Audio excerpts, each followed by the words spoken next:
ಕೈದಿಗಳಿಗೆ ಗಾಂಜಾ, cigarette, mobile ಪೂರೈಕೆ ಪ್ರಕರಣಕ್ಕೆ ಸಂಬಂಧಪಟ್ಟಂತೆ ಶಿವಮೊಗ್ಗ ಜೈಲಿಗೆ ಗಾಂಜಾ ಪೂರೈಕೆ ಮಾಡ್ತಾ ಇದ್ದವರು ಅರೆಸ್ಟ್ ಆಗಿದ್ದಾರೆ. ಕೈದಿಗಳಿಗೆ ಗಾಂಜಾ, ಮೊಬೈಲ್ ಪೂರೈಕೆ ಮಾಡಿದ ಆರೋಪಿಗಳನ್ನ ಬಂಧಿಸಲಾಗಿದೆ.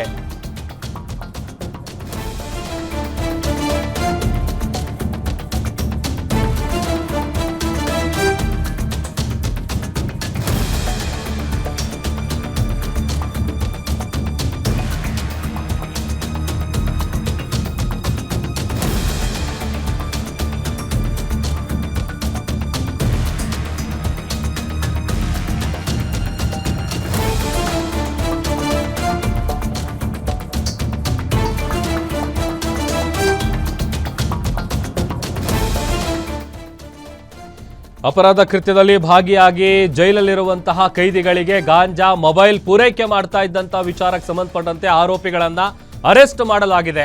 ಕಾರ್ಯಾಚರಣೆ ನಡೆಸಿ ಆರೋಪಿಗಳನ್ನ ತುಂಗಾನಗರ ಪೊಲೀಸರು ಬಂಧಿಸಿದ್ದಾರೆ. ಟಿಪ್ಪು ನಗರದ 25 ವರ್ಷದ ಇಮ್ರಾನ್ ಪಾಷಾ, 22 ವರ್ಷದ ತಬ್ರೇಜ್, ಅಂಬೇಡ್ಕರ್ ನಗರದ ಅಲ್ಲಾ ಬಕಶ್ನನ್ನ ಬಂಧಿಸಲಾಗಿದೆ. ಟೇಪ್ ಸುತ್ತಿ ಕೈದಿಗೆ ಮೊಬೈಲು, ಗಾಂಜಾ ಇದೆಲ್ಲವನ್ನು ಕೂಡ ಎಸ್ತು ಹೋಗ್ತಾ ಇದ್ರು ಕಿಲಾಡಿಗಳು. ಪ್ರಕರಣವನ್ನ ಬಹಳ ಗಂಭೀರವಾಗಿ ಪರಿಗಣಿಸಿ ಆರೋಪಿಗಳನ್ನ ಸದ್ಯ ಪೊಲೀಸರು ಅರೆಸ್ಟ್ ಮಾಡಿದ್ದಾರೆ. ಆ 3 ಜನ ಆರೋಪಿಗಳ ಫೋಟೋ ನೋಡ್ತಾ ಇದ್ದೀವಿ. ಆಮೇಲೆ ಆ ಮಾದಕ ವಸ್ತುಗಳೇನಿರುತ್ತೆ ಅದನ್ನ ನೀಟಾಗಿ ಪ್ಯಾಕ್ ಮಾಡಿ ಟೇಪ್ ಸುತ್ತಿ, ಈ ಡೆಲಿವರಿ ಎಲ್ಲ ಕೊಡಬೇಕಾದ್ರೆ ಪ್ಯಾಕ್ ಮಾಡಿರ್ತಾರಲ್ಲ ಆ ರೀತಿಯಾಗಿ ಪ್ಯಾಕ್ ಮಾಡಿ ಅದನ್ನ ಸಪ್ಲೈ ಮಾಡ್ತಾ ಇದ್ರು, ಎಸಿತಾ ಇದ್ರು. ಕಾರ್ಯಾಚರಣೆಯನ್ನು ನಡೆಸಿದಂತಹ ಪೊಲೀಸರು ಪ್ರಕರಣವನ್ನ ಗಂಭೀರವಾಗಿ ಪರಿಗಣಿಸಿ ಆರೋಪಿಗಳನ್ನ ಅರೆಸ್ಟ್ ಮಾಡಿದ್ದಾರೆ. ಈ ಗಾಂಜಾ, ಮೊಬೈಲು, ಯಾಕಂತಂದರೆ ಹೊರಗಡೆ ಏನು ಜನ ಮಾತಾಡ್ಕೊಳ್ತಾರಲ್ಲ ನೋಡಿ, ಈ ಎಲ್ಲ ವಸ್ತುಗಳು ಸಪ್ಲೈ ಮಾಡ್ತಾ ಇದ್ರಲ್ಲ ಅವರನ್ನು ಕಾರ್ಯಾಚರಣೆ ನಡೆಸಿ ಈಗ ಪೊಲೀಸರು ಅರೆಸ್ಟ್ ಮಾಡಿದ್ದಾರೆ.